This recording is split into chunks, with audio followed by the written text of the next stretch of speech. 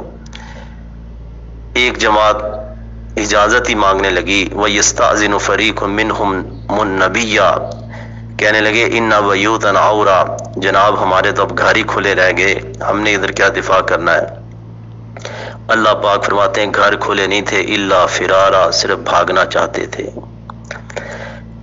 تو اسی دوران ہی اللہ کی مدد کے مختلف مناظر تھے۔ ایک نعیم بن مسعود، ایک شخص جو کافر تھا لیکن مسلمان ہوتا اس موقع پہ، بنو قریظہ کے لوگ بھی اس کی عزت کرتے ہیں، اس سردار کی، اور اسی طرح مشرکین مکہ بھی اس کو جانتے تھے۔ اس نے کہا جی میں کچھ کر سکتا ہوں۔ فرمایا تم اکیلے بندے کیا کر سکتے ہو؟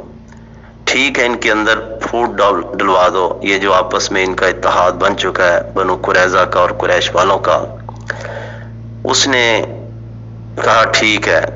وہ گیا یہودیوں کے پاس کہ تمہارا دماغ خراب ہو گیا ہے تو تم نے توڑ دیا، انہوں نے تو چلے جانا، جنگ اگر نہ جیتے مکہ والے تو تم نے تو ادھر ہی رہنا ہے، تو اس لیے لڑائی میں ان کا ساتھ دینے کے لیے شرط رکھ دو کہ یہ 10 بندے اپنے تمہیں بطور ضمانت رکھائیں، پھر تم اٹیک میں شامل ہونا۔ کہا بات تو تیری بالکل صحیح ہے۔ اب مکہ والوں کے پاس گیا نعیم بن مسعود رضی اللہ تعالیٰ عنہ، کہا یہودیوں نے عہد تو توڑ دیا ہے لیکن اب پچھتا رہے ہیں، اب تجدید عہد کرنے کے لیے اللہ کے نبی کے ساتھ یہودی بنو قریظہ والے تمہارے 10 بندے پیش کریں گے، تو 10 بندے مانگیں گے تم سے۔ کہا اچھا یہ بات ہے۔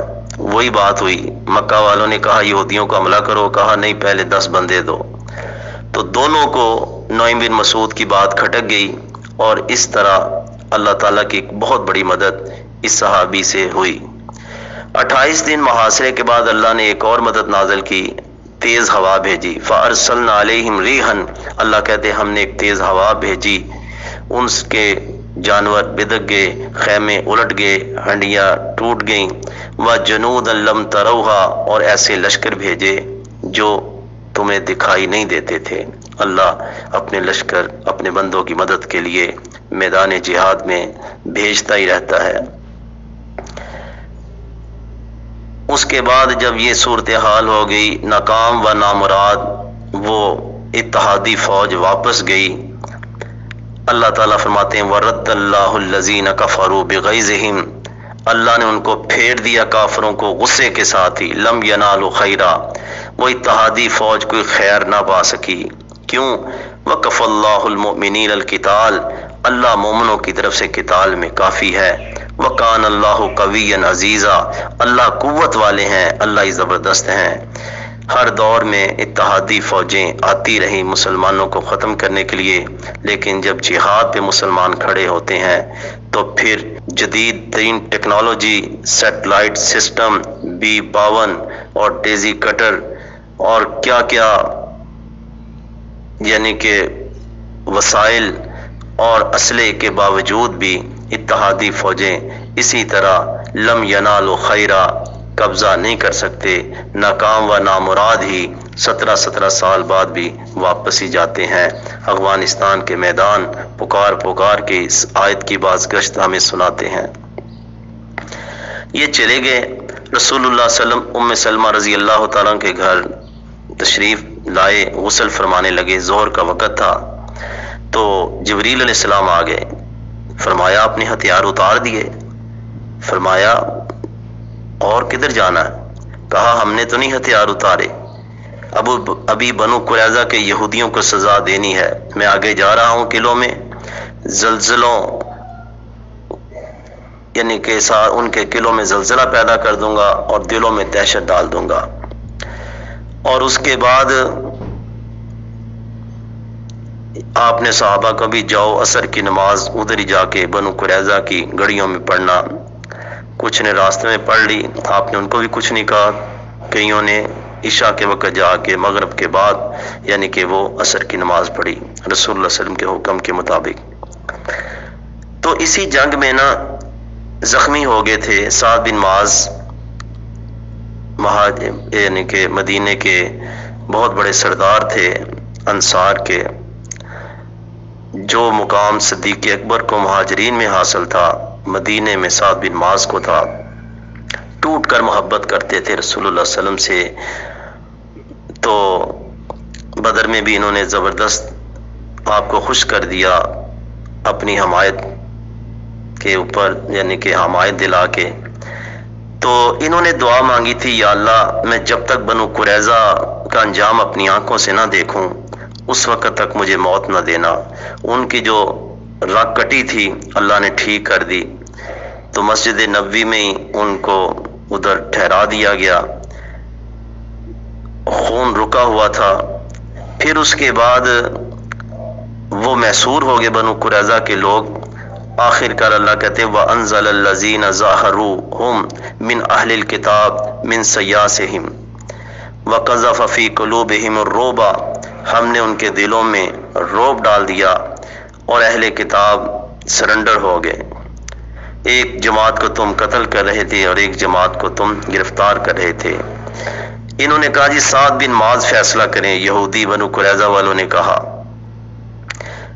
وہ فیصلہ ہم اٹھ کر تسلیم کریں گے۔ آپ نے ان کو باقاعدہ وہاں سے مسجد نبوی سے بلوایا جو زخمی تھے، تو آپ نے فرمایا اٹھ کے اپنے سردار کا استقبال کرو۔ رسول اللہ صلی اللہ علیہ وسلم فرماتے ہیں اللہ اکبر، انہوں نے کہا جی میرا فیصلہ سب مانیں گے، شرم سے چہرہ مبارک دوسری طرف کر کے فرمایا ہاں زمین والے بھی مانیں گے تیرا فیصلہ، سعد آسمان والے بھی مانیں گا۔ تو انہوں نے پھر یہی فیصلہ کہ جو لڑنے والے ہیں ان کو قتل کر دیا جائے، باقیوں کو گرفتار کر دیا جائے۔ فرمایا تیرا فیصلہ سات آسمانوں والے رب کا بھی یہی فیصلہ تھا۔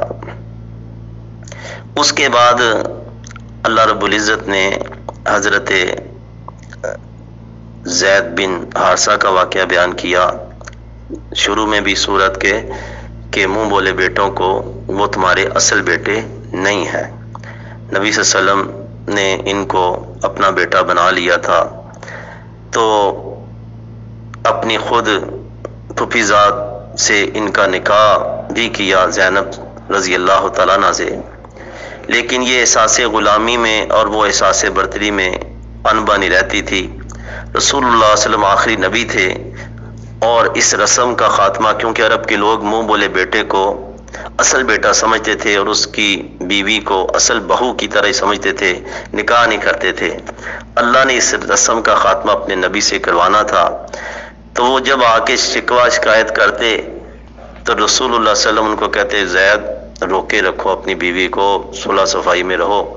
وَإِسْتَقُولُ لِلَّذِي أَنْعَمَ اللَّهُ عَلَيْهِ، اور جب تو کہتا تھا اس کو جس پہ اللہ نے انعام کیا، وَأَنَمْتَ عَلَيْهِ، اور تو نے بھی انعام کیا میرے نبی۔ اللہ تعالیٰ کا یہ انعام تھا کہ اللہ تعالیٰ نے رسول کی خدمت میں ان کو پہنچا دیا، غلامی سے آزادی عطا فرما دی، اسلام قبول کرنے میں سبقت لے گئے۔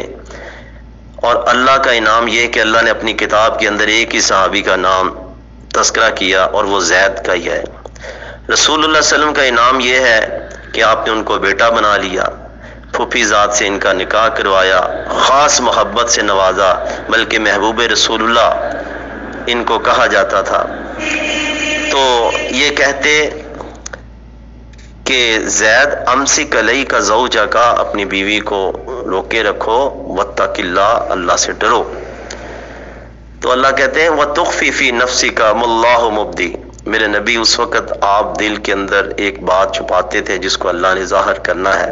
وَتَخْشَى النَّاسَ، آپ لوگوں سے ڈرتے تھے، لوگ کیا کہیں گے۔ وَاللَّهُ أَحَقُّ أَن تَخْشَاهُ، اللہ زیادہ حق رکھتا ہے کہ اس سے ڈرا جائے۔ تو زیادہ جب رسول اللہ صلی اللہ علیہ وسلم زور لگاتے کہ نہیں صلح صفائی رکھو، صلح صفائی رکھو، تو اللہ تعالیٰ فرماتے ہیں کہ پیچھے یہ بات تھی کہ بھی اگر اس نے طلاق دے دی تو مجھے نکاح کرنا پڑے گا، آپ کو کچھ آثار اللہ نے بتلا دیے، تو لوگ کیا کہیں گے؟ اللہ تعالیٰ فرماتے ہیں فلما قضا زید منہا وطرن، جب زید نے اپنی حاجت پوری کر لی، یہ زید بن حارثہ ان کا نام تلاوت کے اندر قیامت تک اللہ نے رکھ دیا، زوجناکاہا، ہم نے نکاح کر دیا آپ کے ساتھ اس عورت کا۔ یہ آسمانی حضرت زینب اتنی خوش قسمت کہ ان کا نکاح اللہ نے آسمان پہ کر دیا، آسمان سے آرڈر وحی کے ذریعے۔ کیوں کیا؟ عورتیں تو اور بھی بڑی تھیں، رسول اللہ صلی اللہ علیہ وسلم نے نکاح کرنا ہوتا تو پھوپھی ذات سے پہلے نکاح کر لیتے کہ ضرور پہلے زید کے نکاح میں لاتے۔ اللہ نے آگے وجہ بیان کی لِكَيْ لَا يَكُونَ عَلَى الْمُؤْمِنِينَ حَرَجٌ، تاکہ مومنوں پہ کوئی تنگی نہ رہے اس مسئلے میں، فی ازواج ادعیائہم، اپنے منہ بولے بیٹوں کی بیویوں کے بارے میں۔ تو یہ ہے مقصد۔ اسی طرح اللہ تعالیٰ نے سورہ احزاب میں فرمایا ما کان محمد ابا احد من رجالکم، نہیں ہے محمد صلی اللہ علیہ وسلم تم مردوں میں سے کسی کے باپ، ولیکن رسول اللہ، لیکن وہ اللہ کے رسول ہیں، وخاتم النبیین، اور آخری نبی ہیں۔ نبی صلی اللہ علیہ وسلم فرماتے ہیں کہ نبوت کی ایک عمارت ہے، بڑی خوبصورت ہے، لوگ آتے ہیں اور بڑی تحسین کرتے ہیں، لیکن حیران ہوتے ہیں کہ ایک جگہ خالی ہے ایک اینٹ کی، تو وہ آخری نبی میں ہوں، میرے بعد کوئی نبی نہیں، دجال آئیں گے، جھوٹے آئیں گے۔ تو عزیز بھائیوں، بڑے لوگوں نے نبوت کا دعویٰ کیا، لیکن مرزا غلام محمد قادیانی کو، جو امرتسر قادیان کے اندر انڈیا کا یہ مشرقی پنجاب میں، وہاں ایک آدمی نے نبوت کا دعویٰ کیا۔ شروع میں وہ ایک مولویوں کی طرح مناظرے کرتا مشہور ہوا، اور اس سے انگریز نے وہ کام لیا کہ وہ تلوار جو رسول اللہ صلی اللہ علیہ وسلم کی مسلمانوں کے عروج و زوال کا معیار تھا، عثمانی خلفاء اور اسی طرح خلافتیں، سلطان صلاح الدین ایوبی، بڑے بڑے کافروں ملکوں کو 25 یعنی کہ بادشاہ آتے اور کتنی سلطنتیں جہاد کے جذبے سے وہ پیچھے کرتے، اور انگریز بھی ادھر پاگل ہو رہا تھا، کبھی ریشمی رومال تحریک، کبھی تحریک مجاہدین، کبھی فرائضی تحریک، شہادت کے لیے مسلمان مر مٹ رہے ہیں۔ تو جہاد کے خاتمے کے لیے کسی نے کہا بھی نبی جہاد دے کے گیا ان کو، محمد صلی اللہ علیہ وسلم کوئی ایسا نبی کھڑا کرو جو جہاد کے خلاف فتویٰ دے۔ تو اس بدبخت نے پھر یہ کہا منع ہے اب دین میں جنگ و قتال، اب یہ جنگ اور قتال اور یہ نہیں، کافر ٹھیک ہے لڑتے رہیں، مسلمانوں کو مارتے رہیں، ذبح کرتے رہیں، بمباری کرتے رہیں، لیکن اب کہنے لگا کہ میں وہ تلوار نیام میں ڈالنے کے لیے آیا ہوں جو محمد صلی اللہ علیہ وسلم نے باہر نکالی۔ چھوڑ دو دوستوں جہاد کا خیال، دین میں منع ہے اب جنگ و قتال۔ یہ ہے اس کی وحی جو شیطان کی طرف سے کہ اب تم نے نہیں لڑنا، حالانکہ آپ نے فرمایا قیامت تک جہاد جاری رہے گا میری امت میں، اور ہو رہا ہے۔ مرزا غلام محمد قادیانی کے بعد ہی افغانستان کے مجاہدوں نے روس کے ٹکڑے کیے اور امریکہ کو ناک رگڑنے پہ مجبور کر دیا۔ تو یہ اس کے جھوٹا ہونے کی یہی بڑی دلیل ہے کہ جہاد تو زور و شور سے ہو رہا ہے اور اللہ کی مدد نازل ہو رہی ہے۔ 8 لاکھ آرمی انڈیا کے اندر، اور اتنا کریک ڈاؤن اور سختی کے باوجود بھی مارکے ہو رہے ہیں اور مسلمان ڈٹے ہوئے ہیں۔ تو نبی، جہادی نبی کی امت آج بھی اللہ کی مدد بھی حاصل کر رہی ہے اور میدانوں میں بھی کھڑی ہے۔ ایک اور انداز سے اس بات کو سمجھیں کہ 1400 سال سے قرآن مجید کی تفسیریں لکھی گئیں، ترجمے ہو رہے ہیں۔ مرزا غلام محمد قادیانی سے پہلے کسی بھی عالم نے، کسی بھی مفسر نے خاتم النبیین کا معنی جس نے بھی کیا، اس نے یہی کہا کہ رسول صلی اللہ علیہ وسلم آخری نبی ہیں، آپ کے بعد کوئی نبی نہیں، سب نے یہی کہا۔ سب نے یہ تفسیریں کی کہ نبوت کا دروازہ بند کر دیا خاتم النبیین، اس نے کہا نہیں، اب جو نبی آئے گا، خاتم النبیین کا معنی اب جو نبی آئے گا وہ محمد صلی اللہ علیہ وسلم کی امت میں سے آئے گا، آپ کی مہر کے ساتھ آئے گا۔ خاتم کا معنی اس نے مہر لے دیا، حالانکہ مہر کا معنی سیل ہو گیا، نبوت کا سلسلہ مہر لگی، سیل ہو گیا۔ اس نے کہا نہیں، اب آپ کی امت میں سے یعنی کہ جو آئے گا نبی آئے گا، نبی کی مہر کے ساتھ آئے گا۔ تو محمد صلی اللہ علیہ وسلم تم مردوں میں سے کسی کے باپ نہیں، آپ کے بچے ہوئے قاسم، طیب، طاہر، ابراہیم، یعنی کہ 3 بیٹے، تو بچپنے میں ہی چلے گئے، بلوغت سے پہلے ہی۔ بیٹیاں زندہ رہیں، ان کی آگے اولاد بھی ہوئی، لیکن بیٹے اللہ نے بچپنے میں بلا لیا۔ تو خاتم النبیین یہ ہر دور میں فتنہ ہے، کیونکہ اس وقت ملکہ برطانیہ یعنی کہ یہ برطانیہ کی حکومت تھی جب اس نے نبوت کا اعلان کیا، اور بعد میں پوری دنیا کے کافر بھرپور سپورٹ کرتے ہیں، ان کے لیے ویزے جاری ہوتے ہیں اور ان کے لیے کیا کچھ ہے، یہی سمجھ لیں۔ قرآن تو کہتا ہے یہودی عیسائی تمہارے دوست نہیں ہو سکتے، تو یہ کیا وجہ ہے کہ یہ کیسے مسلمان ہیں جن کے لیے وہ آنکھیں بچاتے ہیں، جن کے لیے سہولتیں دے رہے ہیں اور جن کے لیے ویزے جاری کر رہے ہیں؟ اس انداز سے بھی ذرا سوچئے۔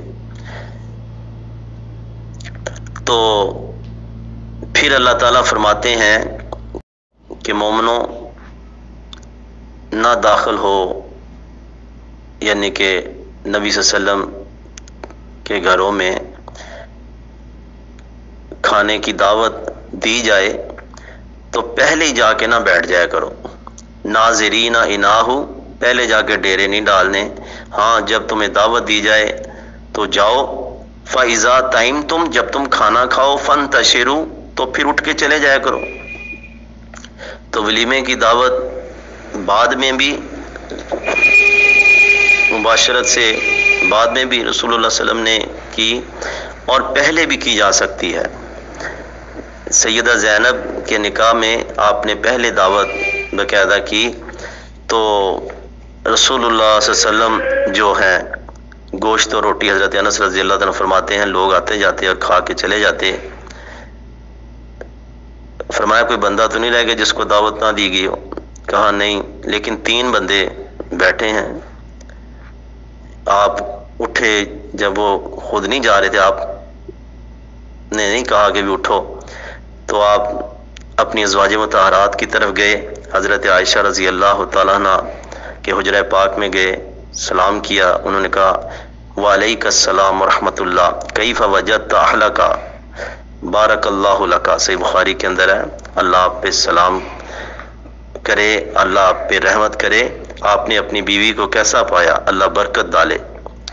تو سیدہ عائشہ رضی اللہ تعالیٰ عنہ یہی سمجھی تھیں کہ شاید ادھر سے ہو کے آئے ہیں، تو اس لیے انہوں نے دعا بھی دی اور پوچھا بھی کہ آپ نے اپنی زوجہ محترمہ کو کیسے پایا۔ تو یہ اس کے بعد یعنی کہ وہ بندے بعد میں گئے کافی دیر بعد۔ پھر اسی طرح اللہ تعالیٰ کا حکم ہے اسی سورہ احزاب میں وَإِذَا سَأَلْتُمُوهُنَّ مَتَاعًا فَاسْأَلُوهُنَّ مِنْ وَرَاءِ حِجَابٍ، جب تم ان سے کوئی سوال کرو کسی سامان کا تو پردے کے پیچھے کرو۔ عمر رضی اللہ تعالیٰ فرمایا کرتے کہ میں نے 3 باتوں میں اپنے رب سے موافقت کی۔ حجاب کے بارے میں بھی یہ رسول صلی اللہ علیہ وسلم سے فرماتے جاتے کہ مختلف قسم کے لوگ آتے ہیں تو آپ حجاب کا حکم دیں، تو نبی صلی اللہ علیہ وسلم کس طرح دے سکتے جب تک اللہ تعالیٰ نہ حکم دے؟ تو بہرحال حضرت عمر کی رائے پہلے تھی، پھر اللہ تعالیٰ نے یہ حجاب کا مسئلہ بھی بیان کر دیا۔ مقام ابراہیم کا ایک مسئلہ تھا، دوسرا تیسرا غزوہ بدر کے قیدیوں کے قتل کا آپ نے یہ بات فرمائی۔ پھر اللہ تعالیٰ یہ بھی بات فرماتے ہیں کہ وَلَا أَن تَنْكِحُوا أَزْوَاجَهُ مِن بَعْدِهِ أَبَدًا، کہ نبی صلی اللہ علیہ وسلم کی بیویوں میں سے کسی کے ساتھ کسی ایمان والے نے اب نکاح کوئی نہیں کر سکتا، کیونکہ وہ مومنوں کی مائیں ہیں، وہ روحانی مائیں ہیں۔ تو یہ بھی اللہ تعالیٰ نے یعنی کہ اس آیت پاک میں مسئلہ بیان کیا، اور یہ بھی فرمایا کہ اللہ اور اس کے فرشتے نبی صلی اللہ علیہ وسلم پہ درود پڑھتے ہیں، یا ایھا الذین آمنوا صلوا علیہ وسلموا تسلیما، ایمان والے لوگو تم بھی رسول اللہ صلی اللہ علیہ وسلم سے درود پڑھو اور سلام پڑھو۔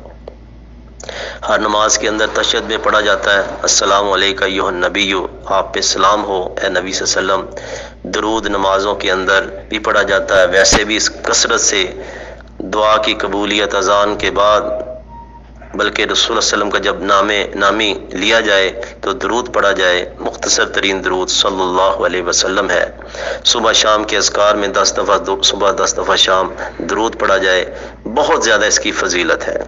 لیکن درود وہی پڑھا جائے جو رسول اللہ علیہ وسلم سے ثابت ہے، خود ساختہ میڈ ان پاکستان یا انڈیا یہ نہ پڑھا جائے۔ جو پیارے نبی صلی اللہ علیہ وسلم نے اپنی زبان مبارک سے اپنی امت کو بتلایا، احادیث کے اندر وہ مختلف الفاظ ہیں، بعد میں وذریات ہی آپ کی اولاد کا تذکرہ ہے، وازواج ہی آپ کی بیویوں کا بھی تذکرہ ہے۔ تو بہرحال یعنی کہ وہ درود مختصر بھی ہیں اور مکمل درود ابراہیمی جو نماز میں پڑھا جاتا ہے یہ پڑھے، یہ اللہ کا حکم ہے۔ درود کا جو منکر ہے وہ تو ویسے ہی کافر ہے، قرآن کا منکر ہے۔ اصل مسئلہ یہ ہے کہ بھی وہی پڑھا جائے جو رسول اللہ صلی اللہ علیہ وسلم نے سکھایا۔ پھر پردے کا حکم ہے، اے نبی صلی اللہ علیہ وسلم اپنی بیویوں کو، بیٹیوں کو، مومن عورتوں کو کہہ دو، یعنی کہ مومن عورتیں الگ ہیں، بیٹیاں الگ ہیں۔ آپ کی ایک بیٹی نہیں تھی، 4 بیٹیاں، یہ جمع کا صیغہ ہے کہ بڑی چادروں کو اپنے اوپر ڈھانپ لیں اور کچھ لٹکا لیں تاکہ وہ پہچانی جائیں مومن عورتیں کہ بھی یہ شریف گھرانوں کی عورتیں ہیں۔ اللہ بخشنے والا رحم کرنے والا ہے، پہلے جو کچھ بھی ہو گیا۔ سورہ سبا میں ہے قیامت کا دن ہوگا، دنیا اکثر شیطان کے پیچھے ہی آج بھی لگی ہوئی ہے، تو اللہ تعالیٰ فرماتے ہیں وَلَقَدْ صَدَّقَ عَلَيْهِمْ إِبْلِيسُ ظَنَّهُ، ابلیس نے اپنا گمان سچ کر دکھایا۔ فَاتَّبَعُوهُ إِلَّا فَرِيقًا مِنَ الْمُؤْمِنِينَ، اکثر لوگوں نے اسی کی پیروی کی، نبیوں کے مقابلے میں زیادہ لوگوں نے شیطان کی ہی بات مانی۔ ابلیس نے تو ایک گمان اندازہ لگایا تھا نا کہ میں ان کو پھسلاؤں گا تو یہ میرے پیچھے لگ جائیں گے، اور اللہ تعالیٰ فرماتے ہیں ابلیس نے اپنا گمان سچ کر دکھایا۔ کون محمد صلی اللہ علیہ وسلم کی بات مانتا ہے، کون اللہ کی بات مانتا ہے؟ ملکوں کے ملک، محلوں کے محلے سب نافرمانی پہ ہیں اور دنیا کی رنگینی میں گم ہے۔ پھر اللہ تعالیٰ نے عقیدے کی بات فرمائی، میرے نبی آپ کہیں ادعوا الذین زعمتم من دون اللہ، پکارو ان لوگوں کو جن کے بارے میں تمہارا گمان ہے کہ یہ کچھ کر سکتے ہیں اللہ کے سوا، اولاد دے سکتے ہیں، شفا دے سکتے ہیں، رزق میں برکت ڈال سکتے ہیں۔ سن لو لا یملکون مثقال ذرۃ فی السماوات ولا فی الارض، وہ ملکیت نہیں رکھتے مثقال ذرۃ، ذرے کے برابر آسمانوں اور زمین میں، ذرے کے برابر ملکیت نہیں رکھتے۔ ذرہ کتنا کی ہے، ہاتھ میں نہیں آتا۔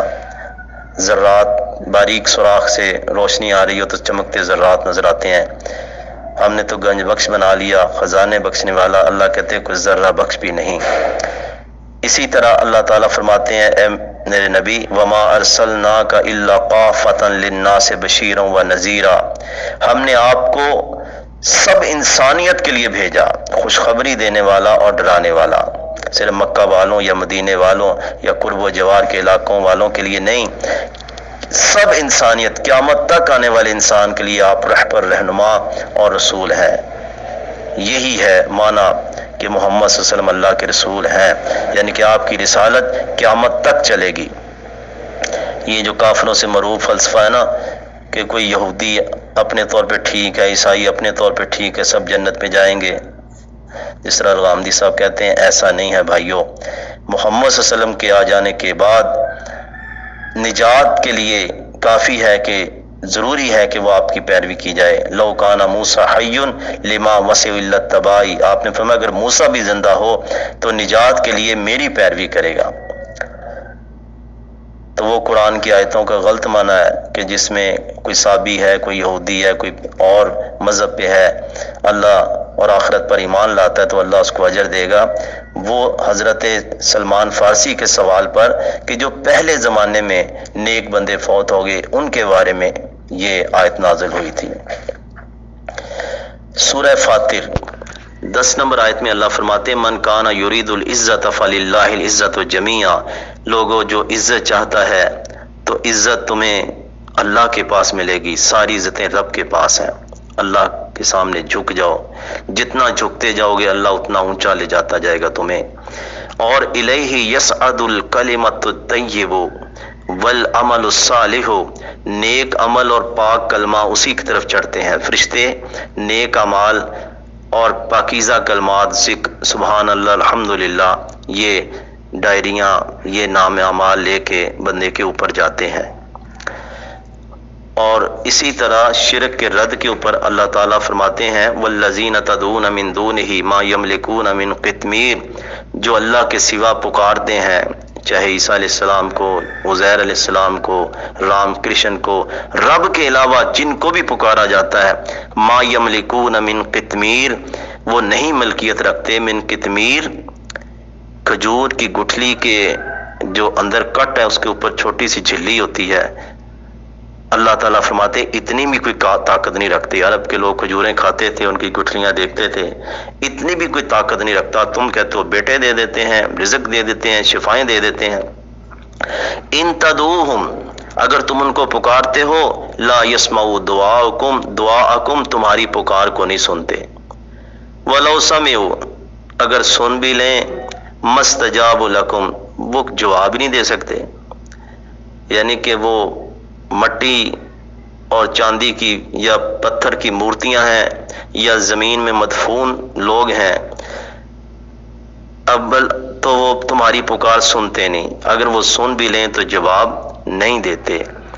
وَيَوْمَ الْقِيَامَةِ يَكْفُرُونَ بِشِرْكِكُمْ، قیامت کا دن ہوگا تم بڑا کہو گے جی ہم نیاز لے کے آتے تھے، ہم سجدے کرتے تھے، ہم پکارتے تھے، وہ تمہارے شرک کا انکار کر دیں گے۔ کیوں؟ سورہ یونس میں ہے، وہ کہیں گے ان کننا ان عبادتکم لغافلین، ہم تمہاری عبادت، تمہارے سجدے، تمہارے پکارنے، نظر و نیاز سے غافل تھے۔ آگے اللہ کہتے ہیں وَلَا يُنَبِّئُكَ بِمِثْلُ خبیر، تمہیں خبر نہیں دے گا ایسی خبر دینے والی ہستی کی طرح کوئی اور خبر نہیں دے گا۔ قیامت کی خبریں اللہ تمہیں دے رہا ہے تو ادھر کہیں پھنس نہ جانا۔ یا ایھا الناس انتم الفقراء، عقیدہ ٹھیک کر لو، اے لوگو تم سب فقیر ہو اللہ، اللہ کے دربار میں۔ غیر اللہ کو پکارنے والا اسی طرح ہے کہ ایک بادشاہ چیزیں بانٹ رہا ہے، تقسیم کر رہا ہے، فقیروں کی لائن لگی ہے، پچھلا فقیر اگلے فقیر کو کہے یار تو مجھے دے دے۔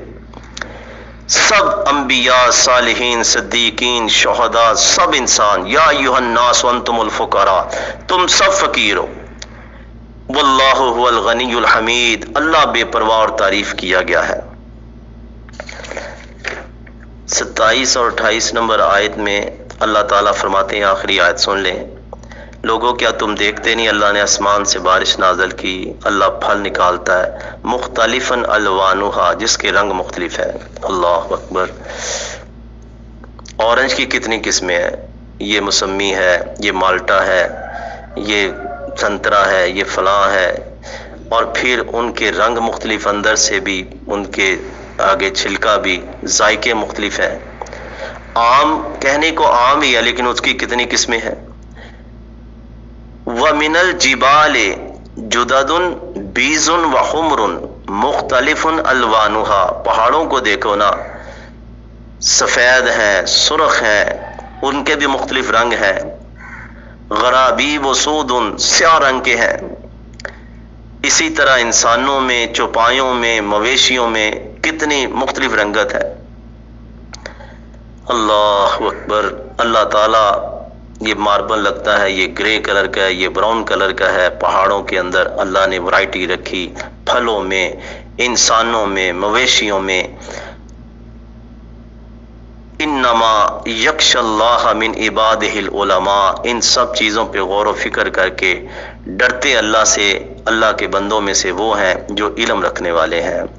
جاہل تو بس چارہ ہی کھانا نا، اس نے ان چیزوں پہ غور و فکر نہیں کرنا، اللہ کی تخلیق، کیسے کیسے پتے، کیسے کیسے پھول، کیسی کیسی خوشبوئیں، کیسے کیسے ان کے ڈیزائننگ اللہ نے کر دی ہے، جانوروں کے وجود پہ غور کرو، پہاڑوں اور ان کے ماربل کی ذرا رنگوں کو دیکھو۔ ان اللہ عزیز غفور، لوگو شرک چھوڑ دو، توحید کی طرف آ جاؤ، غور و فکر کر کے اللہ کو پہچانو، اللہ زبردست ہے اور بخشنے والا۔ اللہ سمجھنے کی توفیق۔